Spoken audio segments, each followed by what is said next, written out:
Hello and welcome back to the Joyful Soul Creates. Charlotte here, and today I'm finally sharing my 10 cards 1 kit video using the Love From Lizi July card kit. And for my first card I'm making a quite clean and simple design inspired by a recent sketch at Case This Sketch. And first off, I have a little strip of the watermelon pattern paper, and I'm just going to cover the whole back of that with double-sided tape. I'm then going to position the Aloha Die that came in the kit into the top of that panel, but slightly overlapping the edge of it. And I want to keep all the negative pieces from this. I did lose one little one, I think, but luckily it doesn't show up too much, so it doesn't matter. But as much as possible, I want to keep all of those pieces because I'm going to be inlaying them back into place. So I'll just use my reverse tweezers to help me get all of the pieces out of the die. And then I'm going to cut it again, this time from some card that I have covered with the gold washi tape. So first, again, I'm going to cover the back of the panel with my double-sided tape because that will make it easier to stick down once I've die cut it out. I'll then line up the washi tape on the front side of that panel, making sure there are no gaps, and then run that through my die cutting machine. Then I'm going to adhere the watermelon panel into place first before inlaying the Aloha word die. And I started with the exclamation mark and the dot for the exclamation mark, which I kept thinking I was going to lose because it was so small. Luckily I didn't. If you have a gold glitter gel pen or gold glitter Nouveau drops that would match this, you could use that instead of the exclamation point if you do lose it. Then I'm going to just carefully pull the word out of the background piece. It's very sticky with that double-sided tape on it already. And I'll lay that into place and then pick up all the negative pieces from the pattern paper panel and lay those into place as well. If you want, instead of inlaying, you could just cut the watermelon panel and then die cut the Aloha and stick it on top, but then it's going to not lie completely flat where it goes over the edge of the cardstock panel, which is why I decided to inlay it. Then I'm going to be adding a strip of the gold washi tape down the left hand side of my card, and then I'll add a strip of the purple foil washi tape next to it, and I'm using the lines on my grid mat to help make sure I get both of the washi tapes nice and straight. I'll snip off any overhanging pieces and fold up my card base. Initially I was planning on leaving the card just like that, but I decided it needed something else, so I played around with the different bits of ephemera and tried to find which one I wanted to use. In the end I settled on the ephemera girl who has the watermelon slice. I thought she went nicely with the design, so I'm just going to put Tombow monomolte liquid glue onto the back of her and adhere her onto the card base, overlapping my pattern paper and washi strips, and that will complete my first card. My second card didn't turn out exactly how I'd had in mind. Originally I wanted to make a background to use with the Monstera leaf ephemera, but the colours didn't work out right, so I ended up not using the ephemera on it. But in any case, I started by creating my background, and I'm using a stencil from a previous card kit. This is from last year's May card kit, and this is the Totally Tropical stencil, and I will have a link to this as well as all the other supplies in the description box below. I'm using Mowed Lawn Distress ink to ink blend through this stencil, and I have masked off around it to make sure I'm not going through any of the other images because I just want that leaf. And I will just repeat this process, turning the stencil here and there until I have completely covered my card base. This card base is Nina 110 solar white cardstock, so a nice bright white card. The Mowed Lawn Distress ink is new to me. I only received this a couple of weeks ago, I think. I got it as part of a prize from a giveaway, so the ink blending tool was brand new and hadn't been inked up at all, so I did make sure to get a lot of ink onto it before I started blending. With Distress Oxides, it's a bit easier, you don't need quite as much ink, but with the Distress Inks, you do want to make sure your blending tool's nice and juicy before you get started, and then you'll get a smoother impression. Despite masking off around the edge of my stencil, I did have a few smudgy places, which I think probably happened from the bottom of the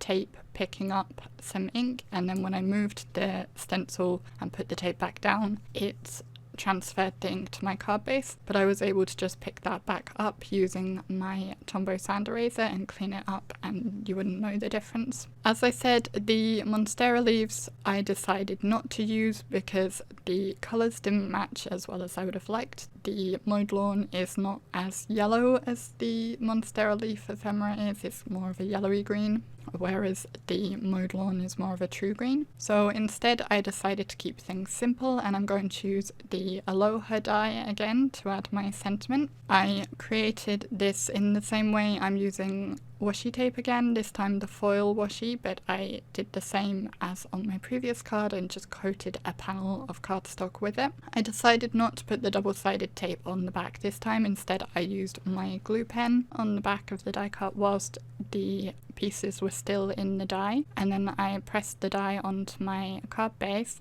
and used my reverse tweezers through the holes on the die to press all of the pieces into place. This way the idea was that they would all stay in the proper position and spacing. As a final touch on this card, I'm going to use some more of that purple foil washi. Again, I'm using the grids on my mat to help me line it up, and I'm just adding 2 strips across the card below that Aloha sentiment, and that will complete my second card. As I said, it didn't turn out exactly how I'd expected, but I still really like this one. For my third card, I'm going to be using several of the pattern papers from the kit. This actually ends up being 2 cards. I didn't originally intend it to be, but for the layout I'm using, I had decided I would use the Chevron pattern papers that are kind of the reverse of each other, and as I was cutting them down to make sure the patterns would line up properly, I did end up with panels that would work for 2 cards, so I decided to go ahead and make 2 cards with this design. So I've used washi tape on the back of the panels to hold the 2 pieces together, and then I picked out the card bases I wanted to use for them. I went for a light pink and a dark pink. Then I went through the other pattern papers to choose which ones to use for the banners, and I'm going to cut the banners at I think 3/4 of an inch wide, and then I cut them not quite in half because I want one to be longer than the other, but I made sure that for both patterns the larger one is the same size in both cases and the smaller one is the same size, if that makes sense. I then will cut with my scissors a banner end into those pieces, and after laying them on my card bases I decided I did want to mat them, so I made sure to mat each piece onto the same colour card as I had used for the card bases. And I do trim off the right hand side of the shorter one because I want to butt them up together nicely, and trimming off that side makes it easier to do that. Then I put double-sided tape on the back of the background panel and adhered that to the card base, and I'm just going to show assembling one of the cards now and do the second one off screen because it's exactly the same process for both of them. So I'm taking the mauve moon dust peel-offs and putting them all around the edge of the background panel and also across the dividing line between the 2 patterns. And I will just use my craft knife to remove any overhanging pieces, and I also use my tweezers to help with getting everything into position. Once I had all of those in place, I'm going to add my banners using Tombow Monomulti liquid glue and put them on the top left of my card. Then I'm using one of the epoxy stickers as my sentiment, and to finish off the card I'm going to use some of the enamel dots that came in the kit. I'm using the blue and the green ones, and on the second card I'll do the opposite, so where I had the blue ones on this one there'll be green on the other one, and the green on this one will be blue on the other one. And here you can see both cards finished. I think I prefer the one that has the more white in the background, but I think they both turned out really nicely. Moving on to card number 4, I wanted to have another go at using that Monstera ephemera. I'm just going to be using the largest of them. But to start, I'll be creating a background. Again, I wanted a Monstera leaf background, but as the ink blending hadn't worked, I decided to instead use the Totally Tropical stamp set and try stamping a background instead. And I used my swatch sheet for my Alt New inks to work out which colours would work to go with the ephemera. Colours I settled on were Forest Glades and also Purple Wine, which is not a usual colour to see these leaves in, but as the ephemera has that kind of pinky purple colour on it, I thought it would work well. So I stamped out a simple pattern with those stamps, and then I will add some of the gold washi tape along the card base. I'll put 2 strips butted up right next to each other so it looks like one wide strip. And then I'm just trying to work out what sentiment I want to use. I was thinking of using one of the epoxy stickers, but I wasn't sure. So whilst I had to think about it, I used the foam squares to pop up that ephemera piece.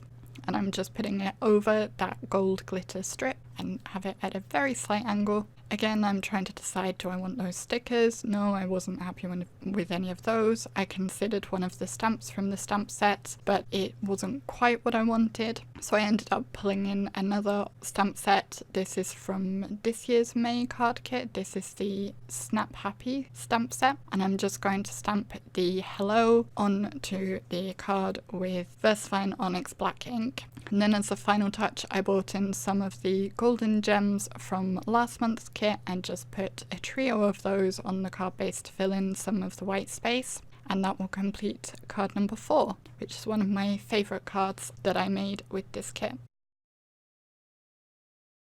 Moving on to card number 5, there won't be any stamping or washi tape on this one. It's all pattern papers and ephemera. So I have a panel of the striped and flowery pattern paper for my background piece. I cut a strip of the stripy kind of gold and white pattern paper to be a line across the card base because I'm basing this off a sketch. And then I have the 3 girl ephemera pieces, and I'm going to adhere them with foam squares to that strip, and I'm also going to be popping the strip itself up. It probably would have been easier if I'd used foam squares on the strip as well as on the girls, because then I could have more easily doubled up the squares on the girls where they overhung the strip.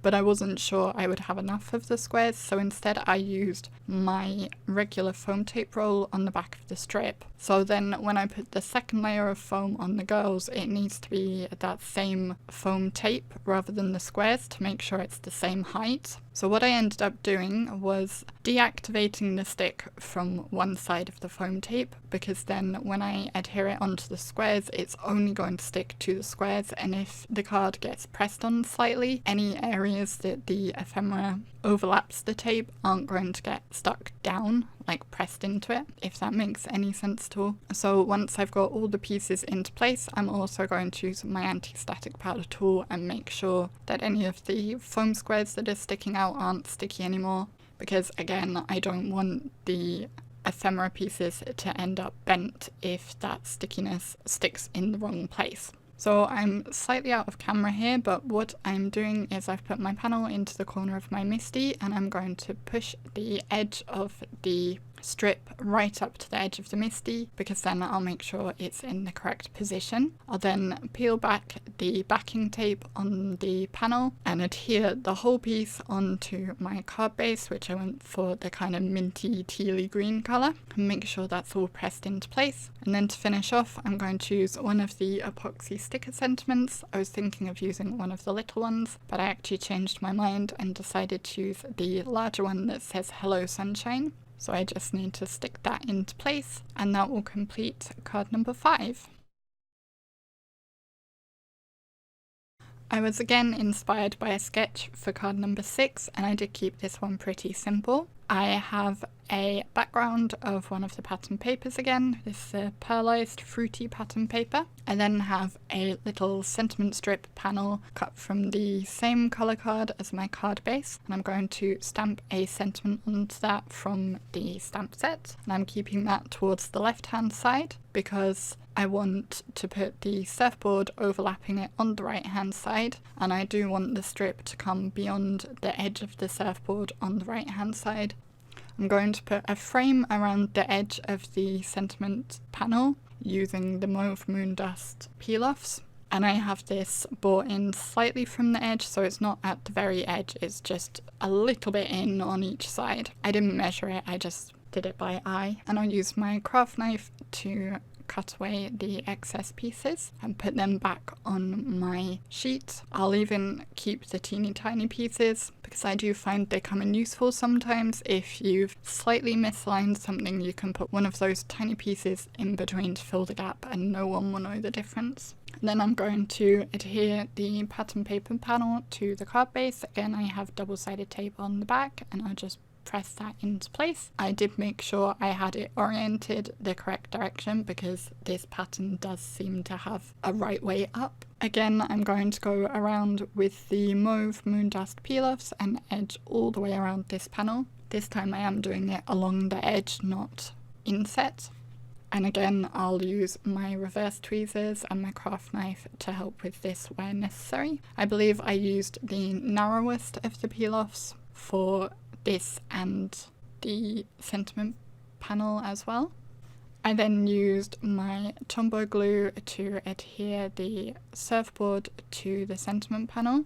And there's a little notch in the surfboard which actually lines up really nicely with the end of the R. I hadn't noticed that until I went to put it in position, but it worked out really well, so I was very happy about that. I then put some double-sided tape onto the back of the sentiment panel. I did consider popping it up, but I decided against it, and I will add that to my card base. If I hadn't put the surfboard on already, I would have probably used my T-square ruler to help make sure I got it lined up completely straight, but as it was, I just decided to do it by eye, and I think I got it more or less right. So that will complete my 6th card.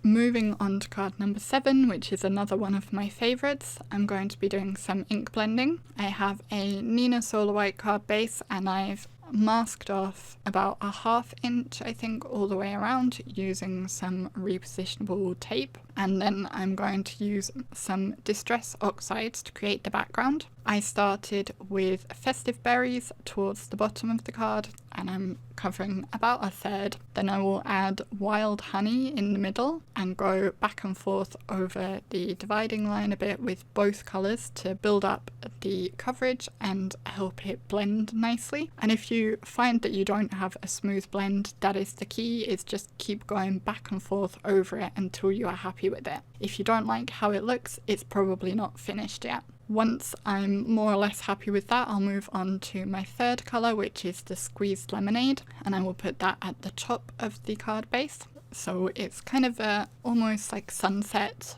looking background, going from the red to the orange to the yellow.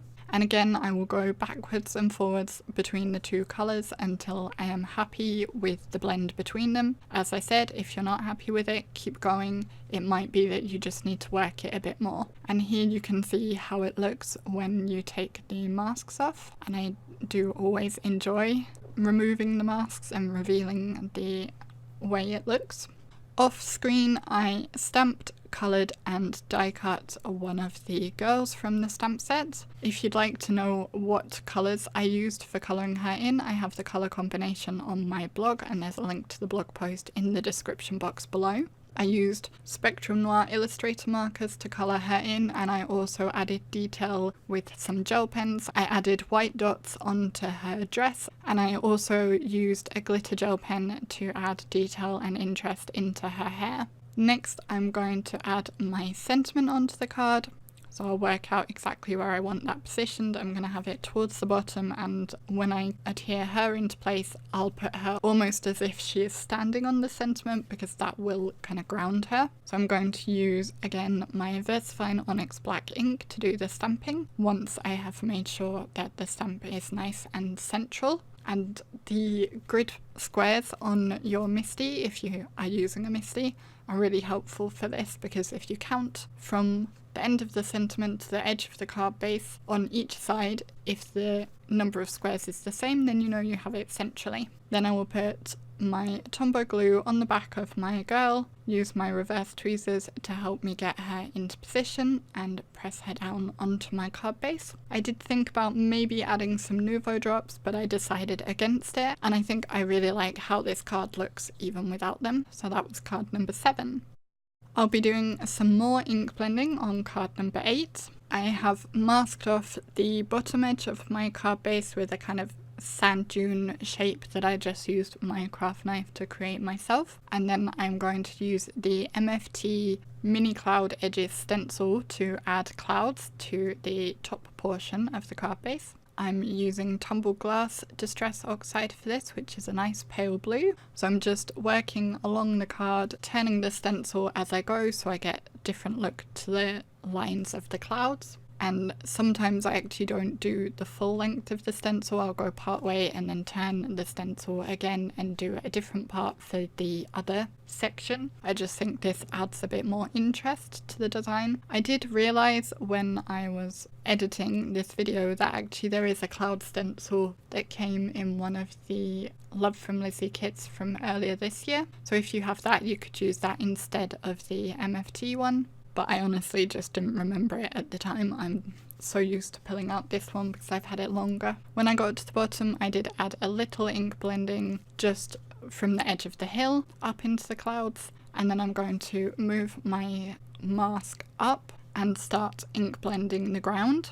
I'm using Tea Dye Distress ink for this because I want it to look kind of like sand, and this is the most appropriate colour I had for that. I don't have a lot of distress inks or distress oxide colours, so quite often I have to just try and make do with what I have, but this did work well enough and I think it turned out nicely, so I was quite happy with that.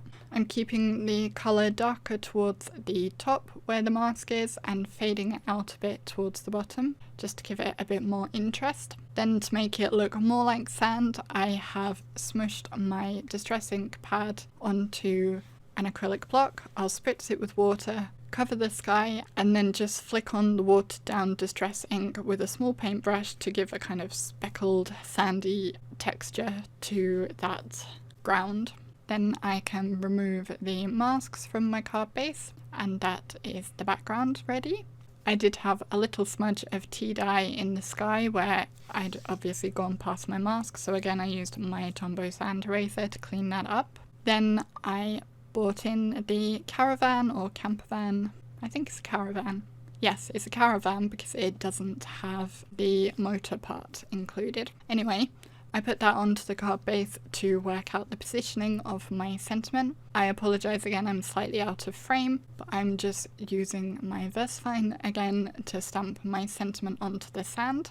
I will then use the Caravan back in, and using it as a guide, I'm going to draw some birds onto my background, just a trio of little birds. These are very straightforward to draw because they're basically just a V shape.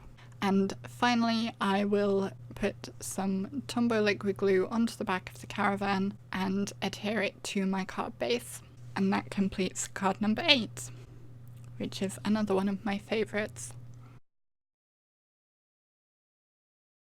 Then we will move on to the penultimate card, card number 9, and for this one I created a wreath. I started with a piece of the striped acetate, and I tried to die cut it out, but for whatever reason it wasn't working even with a metal shim. I used one of the Lawn Fawn stitched oval dies, but it did impress quite nicely into the acetate, so I was able to use the lines from the die as a guide to cut it out with my scissors. And it doesn't matter if it's not quite perfect because the ephemera pieces are all going to cover up the edge anyway. This acetate is double-sided, so it's gold stripes on one side and silver on the other side. I used it so the gold stripes are up. I then used glossy accents all around the edge so that I could adhere the ephemera pieces into place and created a kind of oval wreath using most of those leafy pieces. I then picked out a variety of the flowers and played around working out how I wanted to add those to the wreath. And it took me quite a while to decide how I wanted them. In the end, I wasn't entirely happy with this card, but I'd spent so long on it that I wasn't going to change it. So I adhered most of the flowers with the glossy accents as well, but the blue one at the bottom I popped up on a foam square. I then adhered the whole wreath to my card base, popped up on foam squares, and I decided it still needed something, so I decided I would add one of the Ephemera girls. I realised she was overlapping some of the flowers I'd put on, so I actually peeled them back off so that I could use them on something else later if I like. And then I finished off the card by adding one of the epoxy stickers onto the acetate. So that completes card number 9. For card number 10, which is my final card, I'm going to go back to the pattern papers. I have the goldy, yellow and white striped pattern paper, and I cut a panel of that to be just smaller than my card base. And I've picked out the Sweet Thanks sentiment from the stamp set, and I'm going to stamp that onto the pattern paper panel using my VersaFine ink again. I also have the 3 Ice Lolly ephemera pieces, and I'm going to put Wink of Stella all over the lolly part of those to give them some sparkle and shine. I also decided to coat them with glossy accents for even more shine. I did this before adhering them into place, which was not very clever, and if you watched one of my recent videos, I actually made that same mistake on another card only a few days ago, so I was a bit annoyed at myself for doing that again, but never mind. I set the lollies aside to give them a little time to at least dry up slightly, and adhered the pattern paper panel to my card base with some double-sided tape. I then went through my peel-offs to work out what colour I wanted to use on this card, and I decided to use the clear iridescent peel-offs, which are one of my favourites because they work well for a lot of different designs. So again, I'm going to be using the narrowest of these and just edging all the way around that background panel. And as always, I'll use my tweezers and my craft knife to help me with doing this as necessary. I will put foam squares onto the back of all of the ice lollies, which is difficult considering I already put the glossy accents and it's not completely dry and I don't want to get my fingers in it, but that's my own fault, so hopefully this time I will actually learn from that. I then used my reverse tweezers to help me get all 3 of them into position, and once I've got all of those stuck down, that will complete my final card. I had a lot of fun creating with this kit, and I hope you enjoyed seeing all the cards I made with it. I did also make another video with this a couple of weeks ago using the tassels that came in the card kit, so I will have a link to that if you haven't already seen it. If you enjoyed this video, please do press the like button to let me know. If you didn't like it, then the dislike button is right next to it. I'd love to hear from you down in the comments. You could let me know which of the cards is your favourite. As I said, links to the products are in the description box down below, as well as a link to my blog post, so make sure to check those out. If you're not yet subscribed to my channel, you can subscribe by clicking my logo that's showing on screen now, and there are a couple of other videos there that you may be interested in. Otherwise, I thank you very much for watching, and I will see you again next time. Bye!